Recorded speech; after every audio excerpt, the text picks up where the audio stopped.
Salut, c'est Julien, bienvenue dans cette nouvelle vidéo. Aujourd'hui, j'ai le plaisir d'interviewer Ladislas Meurice de The Wandering Investor. Donc pour une fois, on va faire une interview en live et non pas en appel vidéo. Et la dernière fois qu'on a fait une interview, ce qu'on nous a le plus demandé, c'était de faire une présentation d'Oman. Donc ça va être chose faite aujourd'hui. Est-ce que tu peux commencer par te présenter très rapidement et puis ensuite on va parler un petit peu d'Oman, des généralités? J'ai fait quelques apparitions sur ta chaîne. Donc je manage un blog qui s'appelle TheWanderingInvestor.com, aussi une chaîne YouTube en anglais, où je voyage à travers le monde et je recherche des opportunités d'investissement, donc surtout dans des pays émergents. Ok. Et du coup, Oman, c'est une des destinations qui t'intéresse particulièrement? Oui, donc c'est un pays où j'ai passé beaucoup de temps dans les dernières années, donc c'est un pays que j'apprécie vraiment beaucoup. J'aime bien le Moyen-Orient et Oman a un espace particulier dans mon cœur parce que c'est un pays qui est très joli et très tranquille. Donc, quand les gens pensent au pays du Golfe, ils pensent beaucoup à Dubaï, Doha, Abu Dhabi. Ouais. Voilà, c'est assez méconnu, hein, Oman. Hein. Oui. C'est beaucoup moins populaire, je pense. Beaucoup moins populaire. Et c'est pas le même style de vie, les grosses villes, etc. Donc Oman, le focus c'est vraiment la nature. Donc de superbes plages tout du long du littoral, des superbes montagnes, des déserts, il y a de tout. Donc c'est un des seuls pays au Moyen-Orient où il n'y a pas de tension au niveau de l'eau. Okay. Donc il y a beaucoup d'eau, il y a des wadis, des petits oasis un peu partout dans le pays. Donc vraiment très très agréable, très tranquille. Et ce qui fait que Oman est différent des autres pays du Golfe, c'est que les Omanais représentent à peu près 60% de la population. Ok, ouais, ce qui est très différent. Pour mettre les choses un peu en perspective, les Émirats, je crois que c'est seulement 10% qui sont émiratis et le reste, c'est des étrangers expatriés. Voilà. Donc là, il y a beaucoup plus de chances, d'une certaine manière, de rencontrer des Omanis et de partager un petit peu plus leur quotidien que quand on est aux Émirats. Finalement, c'est... tous les jours, en fait. Okay.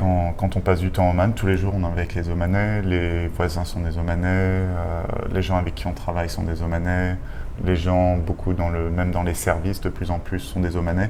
Donc, c'est pas comme dans certains pays du Golfe, comme tu mentionnes, où c'est juste quand on va faire de la paperasserie administrative, qu'on a affaire au gouvernement, qu'on deal avec les locaux. Donc, Oman, c'est vraiment beaucoup plus... Et en plus de ça, les Omanais sont connus pour être très, très accueillants, très gentils en plus. Oui. C'est une population très, très sympathique. Très sympa. Franchement, les gens à Oman sont très très agréables. C'est un endroit, donc personnellement, je voyage beaucoup. Et donc, beaucoup de stress tout le temps, beaucoup de choses, beaucoup de tensions, toujours beaucoup de problèmes que je dois gérer. Et quand j'arrive à Oman, c'est un petit paradis. Je me retrouve vraiment en paix externe et interne. Est-ce que tu peux nous parler un petit peu plus d'un point de vue, on va dire, macroéconomique de Oman? Donc, ce qu'il faut savoir sur Oman, c'est que c'est un pays qui est très dépendant du prix du pétrole. Donc, bien qu'à peu près 38% du PIB soit lié à l'industrie, entre 68 et 85% des revenus du gouvernement sont liés au pétrole. Donc c'est une économie qui est très dépendante du pétrole, ce qui est vraiment un problème de diversification. Donc tu parles souvent de diversifier sur la chaîne en termes des investissements. Là, Oman a vraiment un problème de diversification. Mais en même temps, le gouvernement se rend vraiment compte du problème. Le nouveau sultan, donc Sa Majesté Haitham bin Tariq, est tout à fait au courant des problèmes du pays. Il prend des décisions qui sont très difficiles à prendre. Donc je vais en nommer quelques-unes. Donc la première, c'est par exemple pour 2021, il a coupé le budget du gouvernement de 15%. Ok, ce qui est énorme. En Occident, ça créerait... Donc il faut s'imaginer si tout d'un coup au Québec ou en Belgique, le gouvernement arrivait et disait oui, on a des problèmes de l'économie, on a un peu des problèmes, il faut couper le budget de 15%, ça passerait pas du tout. Ouais. Mais c'est aussi un avantage d'avoir un sultanat à Oman, c'est pas du tout une démocratie, mais il y a un sultan et le sultan pense long terme pour le pays parce que il a le boulot, il va y être jusqu'à ce qu'il décède et il peut pas blâmer les autres. Donc il ne peut pas dire oui, c'est lui qui a fait ci, c'est le Premier ministre, c'est l'ancien politicien, blabla. Non, c'est sa responsabilité. C'est sa responsabilité, c'est son peuple. Donc il peut avoir une vision sur le long terme. Okay. Donc il a fait ça. Deuxièmement, il a mis en place une TVA de 5%, qu'il n'y avait pas de TVA avant. Donc ce n'est pas quelque chose de facile à vendre au peuple que de mettre une TVA de 5% en place. Quand ils ont été habitués à pas de TVA pendant toute leur existence. Ouais. Exactement. Aussi, il a passé des lois pour encourager l'investissement étranger, donc le Foreign Direct Investment. Donc c'est un peu comme dans beaucoup de pays du Golfe où quand tu souhaitais en tant qu'étranger investir à Oman, créer une entreprise, il fallait que tu aies un partenaire omanais. Donc dans beaucoup de cas, tu rentrais un peu dans une joint venture avec un Omanais qui faisait pas forcément grand-chose. Rien. Même rien du tout, il faisait juste les papiers administratifs et après il tirait une bonne partie des profits. Donc ça, il a retiré cette loi pour certaines industries bien ciblées. Donc en termes de, par exemple, de tout ce qui est high-tech, maintenant on peut aller à Oman, commencer une entreprise et le faire soi-même à son nom, avoir en même temps un permis de résidence et ne pas avoir un partenaire omanais. Et la dernière loi qui passe, donc ça c'est quelque chose qui se passe depuis plusieurs années, et ça c'est surtout les expatriés qui sont pas contents. Donc c'est les grosses réformes ils appellent ça Omanization. Donc en gros c'est omaniser le pays. Donc comme on discutait avant, à peu près 40% de la population était étrangère, donc beaucoup d'Indiens, de Pakistanais, Bangladeshis, Sri Lanka, Philippines surtout, un peu d'autres personnes du Moyen-Orient, quelques Africains, quelques Européens, mais vraiment surtout l'Asie du Sud et l'Asie du Sud-Est. Et donc ce qu'il fait, c'est peu à peu, il dit ok, donc ces boulots maintenant, ça doit être des Omanais. Donc par exemple, quand je commençais à aller à Oman en 2014, toutes les caissières étaient des Philippinos. Et après quelques années, maintenant, toutes les caissières, en gros, sont des Omanaises. Et tous les mois, quasiment, il y a des nouveaux postes où ça ne peut être que des Omanais. Donc, dernièrement, c'était, je crois, les vendeurs de voitures d'occasion, quelque chose comme ça. Ça ne peut être que des Omanais. Donc, le résultat, c'est que des centaines de milliers d'expatriés quittent. Donc à peu près dans les 2 dernières années, à peu près 1,5 million d'expatriés ont quitté Oman. Donc presque 10% de la population. Voilà, 10% de la population. Donc on va discuter de l'impact de ça sur le marché immobilier, ce qui forcément n'est pas top. Mais ce sont des mesures tout à fait radicales. Mais c'est bien. Pour le pays, c'est bien. Pour les expatriés, c'est pas drôle. C'est qu'ils se retrouvent, ils avaient un boulot, ils avaient une vie assez agréable et ils se retrouvent tout d'un coup en Inde. De recommencer à zéro, donc c'est pas drôle pour les gens. Par contre, pour les Omanais, c'est ce qu'il faut, parce que, ça veut dire que les Omanais maintenant travaillent dans le secteur privé, plutôt que de travailler dans le secteur public, qui objectivement ne crée pas du tout de valeur pour l'économie. Et aussi, quand un Omanais travaille et gagne de l'argent, de manière générale, l'argent reste dans le pays. Alors que quand c'était des Indiens, ils renvoyaient peut-être 30% en Inde ou des choses comme ça. Énormément, 30, 40, 50%. Ils vivaient vraiment de manière très modeste, ils dépensaient très peu, et ils envoyaient tout l'argent pour aider la famille, pour construire une maison en Inde, ce que je comprends tout à fait. Par contre, pour Oman, c'était un manque à gagner en consommation, clairement. Voilà. Est-ce que tu peux nous parler justement, puisqu'on parle des expatriés, des différentes méthodes pour s'expatrier là-bas? Ouais, donc la première, c'est trouver un emploi. Vu ce que tu viens de dire, c'est presque foutu, quoi. Voilà. Peut-être des postes d'exception, peut-être... Même, c'est difficile. C'est encore facile si tu veux juste faire du ménage, des histoires comme ça. Mais des postes d'expatriés bien payés, il y en a de moins en moins. Il y en a encore dans l'hydrocarbure, en termes de Oman Air, la grosse compagnie aérienne. Donc ça, il y a des postes expatriés. Mais sinon, de manière générale, c'est de plus en plus difficile de trouver un boulot bien payé.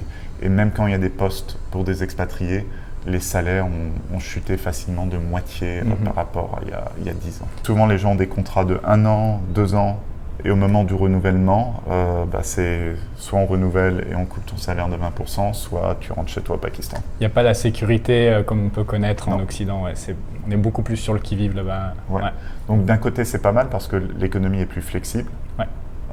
Donc si on doit ajuster les salaires, on peut ajuster les salaires. Pour les gens, c'est difficile. Après, bon, il y a des plus et des moins pour chaque situation, comme pour tout. Donc, première option, donc être employé, ce qui n'est pas une bonne option. Seconde option, créer une entreprise. Donc, il y a ces secteurs-là où le gouvernement encourage la création d'entreprises par les étrangers. Bien. Par contre, le problème, c'est qu'il n'y a pas encore forcément beaucoup de talent sur place. pour certains secteurs. Donc si on veut faire du software development, etc., c'est un peu difficile de ce côté-là. Donc Sa Majesté, donc l'ancien et l'actuel, dépensent beaucoup d'argent, investissent beaucoup dans l'éducation. Mais bon, pour développer du talent software, ça prend pas mal de temps. Il y a aussi beaucoup de free trade zones un peu partout au Oman pour encourager la production. Donc là, c'est pas inintéressant parce qu'on peut par exemple construire une usine. L'électricité est pas chère du tout. Par contre, elle va arrêter d'être subventionnée. Je crois qu'il y a une histoire comme ça. Avant, Oman payait une partie de la facture d'électricité et ils vont arrêter. Donc, le prix de l'électricité augmente vite. Donc toutes les énergies, et ça va être global en fait aussi, je pense. Et ça, en fait, pour revenir au sujet d'avant, c'est aussi une des réformes de Sa Majesté, ça a été de couper beaucoup des subventions.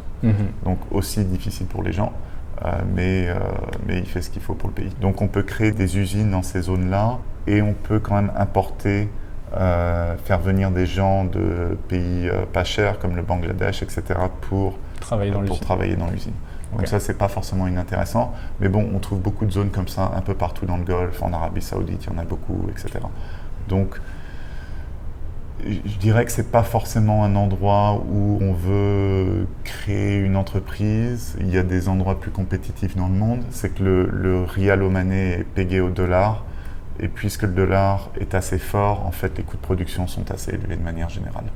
Ouais, ça fait sens. Et la dernière manière une des manières d'avoir la résidence, c'est d'investir dans de l'immobilier.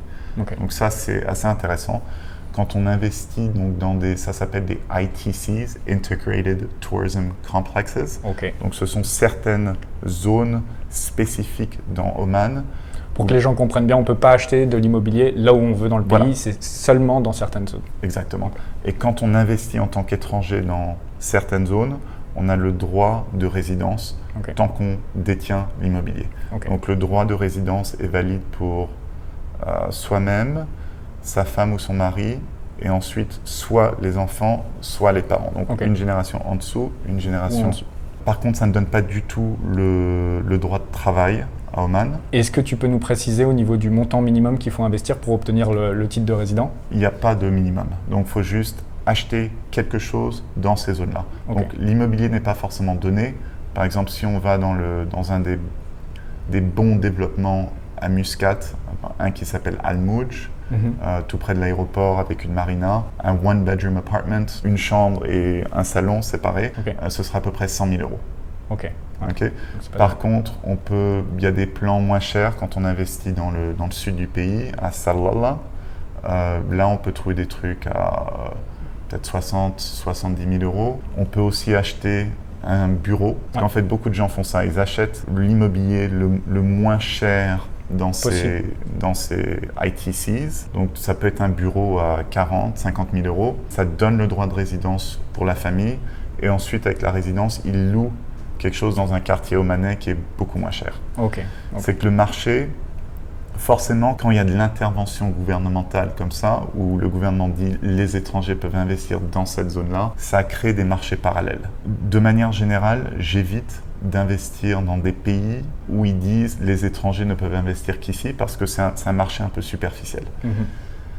On le voit beaucoup avec par exemple les programmes de citoyenneté par investissement où je vais beaucoup au Monténégro et on voit, ils disent vous pouvez avoir la citoyenneté au Monténégro. Si vous achetez à cet endroit-là, mais c'est overvalued. 2 x 2 x 3. Donc overpayment. Par contre, à Oman, beaucoup d'Omanais investissent dans ces ITCs. Dans ces zones-là, Dans ces zones-là parce qu'ils voient la valeur. Parce que ces zones-là, en général, sont les seules avec des marinas, avec des golfs, avec des bons restaurants, etc. Donc, ou des écoles internationales, certains ont même des écoles à l'intérieur des ITCs. Heureusement, il y a un marché local, donc ça veut dire que c'est pas aussi horrible que ça ne pourrait l'être, par exemple, au Monténégro. Mais c'est beaucoup plus cher que le marché ouvert local. Donc, c'est pas forcément fou d'acheter dans un ITC, de le louer, même si c'est un peu difficile de louer, et ensuite de vivre avec les Omanais où c'est beaucoup moins cher et tout aussi agréable objectivement. Bon, on a parlé déjà pas mal d'immobilier, mais quelle est un petit peu ta vision sur l'immobilier à Oman? Donc on va en discuter, c'est pas donné.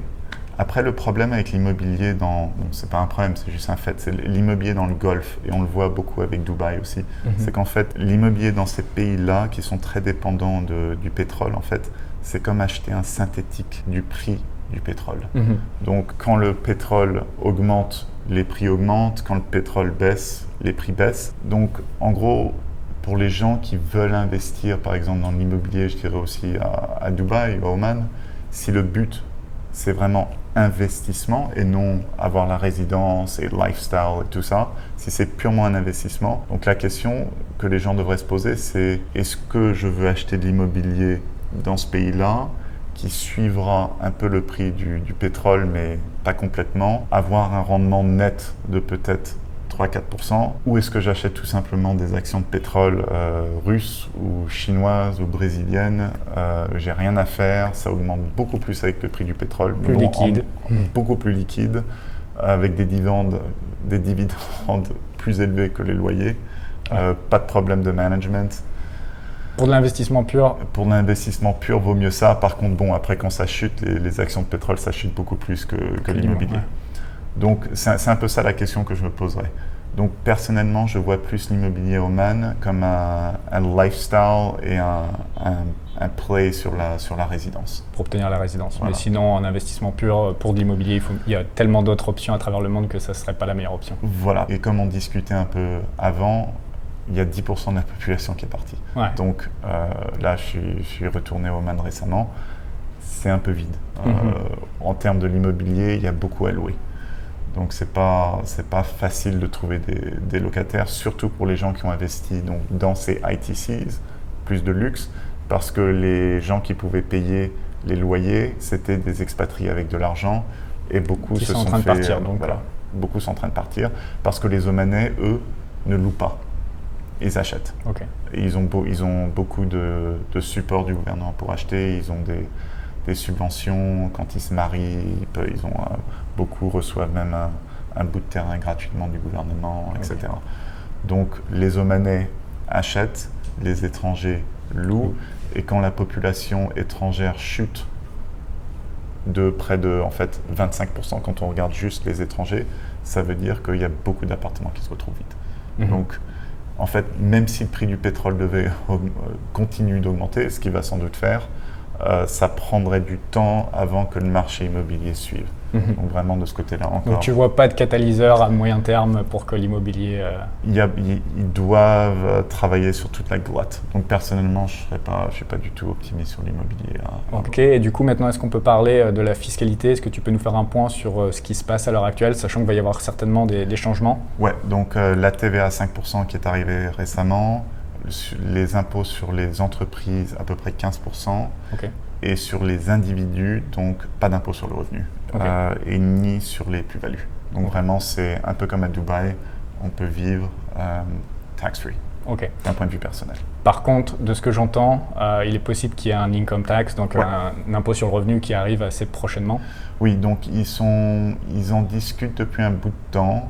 Ils ont discuté surtout quand le prix du pétrole était bas. Depuis que le prix du pétrole a augmenté, il y a moins de pression sur la dette omanaise. Parce que ce qui est important de comprendre, c'est qu'en 2015, le taux d'endettement d'Oman était d'à peu près 15% par rapport au PIB. Et en 2020, c'est monté à 80%. Donc, inquiétant. Donc, pendant que tout ça se passait, il y avait le IMF qui était dans le coin, la World Bank, tous les consultants qu'on imagine, qui étaient en train de dire vous devez mettre des taxes sur les impôts, sur le revenu, blablabla. Bon, depuis, le prix du pétrole a bien augmenté, donc ça a un peu calmé la situation. On entend un peu moins parler de ça, mais s'ils le font, ils le feront sans doute d'ici quelques années, j'imagine. Mais bon, les choses prennent du temps à se mettre en place à Oman. Donc j'imagine, oui, que d'ici quelques années, il y aura une taxe sur les hauts revenus, mais ce serait pas grand-chose. J'imagine, ce serait peut-être quelque chose comme 5%, 10% maximum. Okay. Donc pour toute personne résidente à Oman, ce serait pas vraiment une raison de quitter le pays. Okay. Parce que bon, les infrastructures sont très bonnes à Oman, les routes, les services, tout est très bon. Donc payer 5% d'impôts pour avoir une telle qualité de service, franchement, ça, c'est pas un problème. Et ça ne doit pas influencer son choix. Oui. Est-ce que tu peux nous parler un petit peu du coût de la vie à Oman? Oui, donc les loyers pas chers. Ok. Oui, bah forcément, Oui. si tout le monde est parti et qu'il y a une oversupply de biens disponibles à la location, ouais, les loyers ont dû bien chuter. À peu près 60% moins cher qu'à Dubaï, donc ça fait une grosse différence. Les voitures aussi pas chères, l'essence pas cher du tout.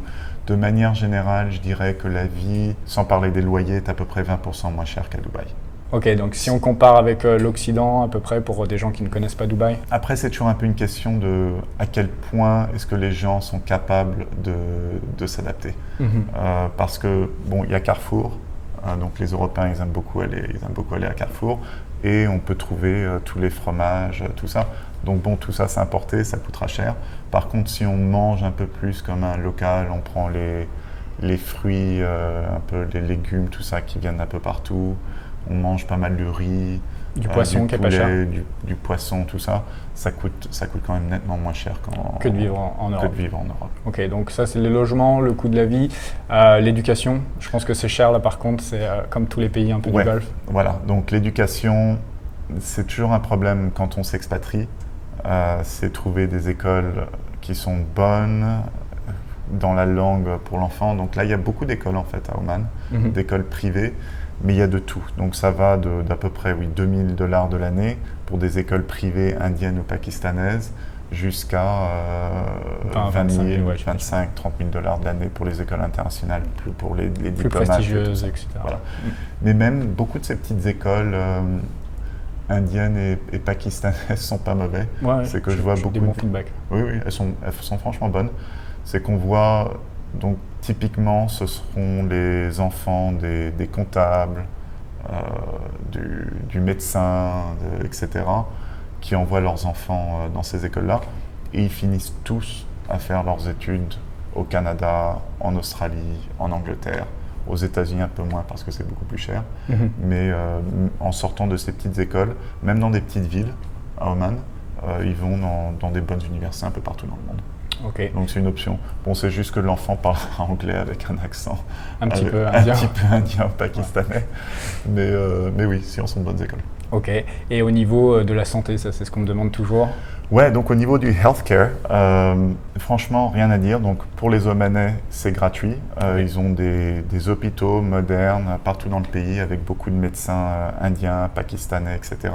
Et il y a aussi beaucoup de cliniques privées. Et le service est vraiment extrêmement bon. Donc par exemple, il y a à peu près 1 an et demi, quand j'étais à Oman, après mon Covid, je voulais aller voir un spécialiste pour les poumons.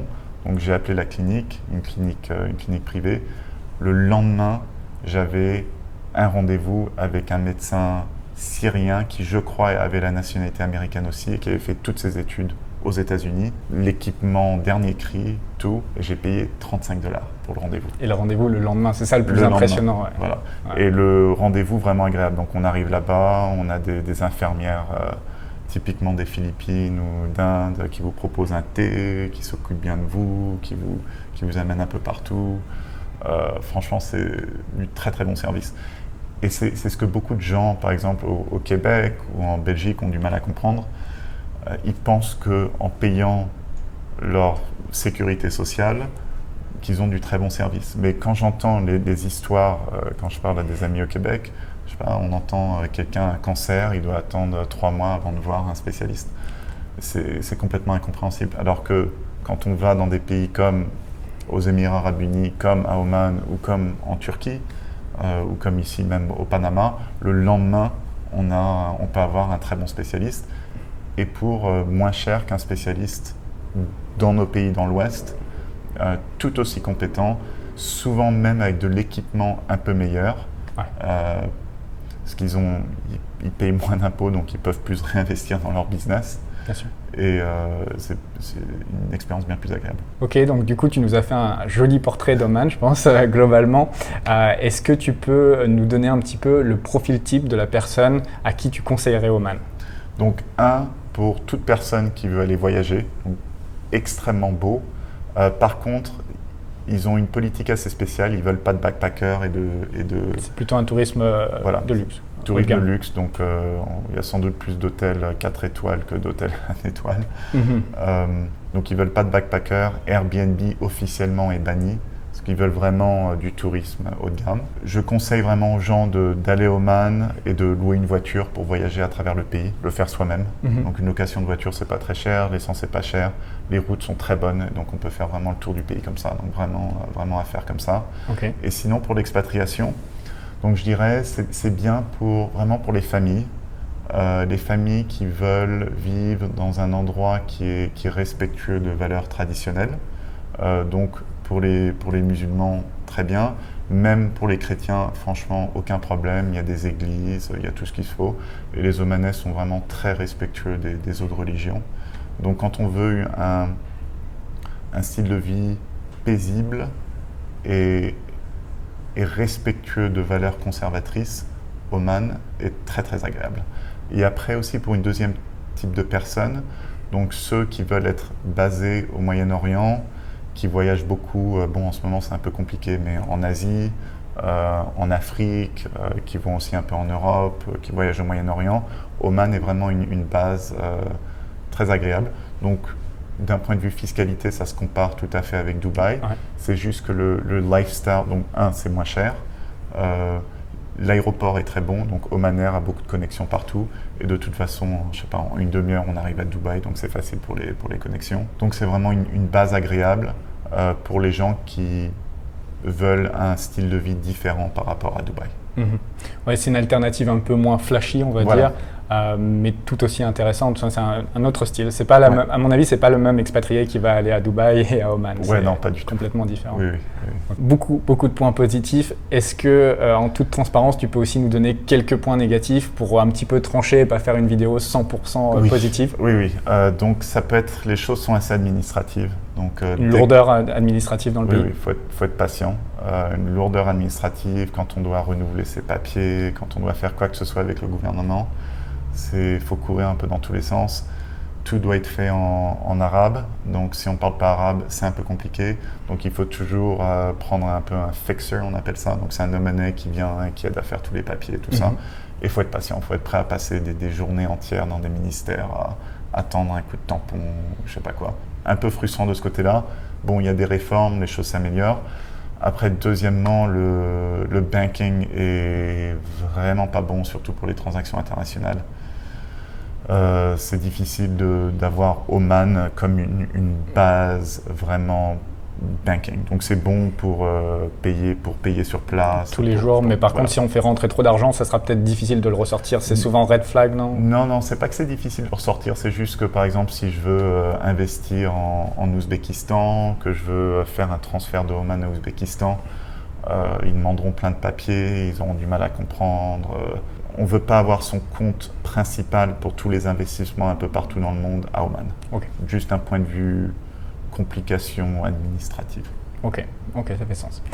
Ok, bah écoute, merci d'avoir partagé toutes ces informations sur Oman. Ceux qui ont des questions supplémentaires, n'hésitez pas à les mettre juste en dessous en commentaire. Ladislas passera et répondra, et moi également quand je sais. Et puis, si vous êtes intéressé par le contenu que fait Ladislas, eh bien, je vous invite à regarder sa chaîne YouTube. On mettra les liens en dessous, également son blog. Alors par contre, c'est uniquement en anglais, mais il y a des analyses encore plus approfondies. D'ailleurs, tu as un bon article sur Oman pour ceux qui veulent aller encore plus loin. Ouais. Et puis enfin, pour ceux qui sont intéressés par le fait de réorganiser leur vie et leur business à l'international, eh bien j'ai une formation qui s'appelle la Offshore Mastery. Vous retrouverez toutes les informations également juste en dessous en description. Et on se retrouve soit à l'intérieur d'un de mes programmes, soit dans une prochaine vidéo YouTube. Je vous dis à très bientôt. Ciao, bye bye.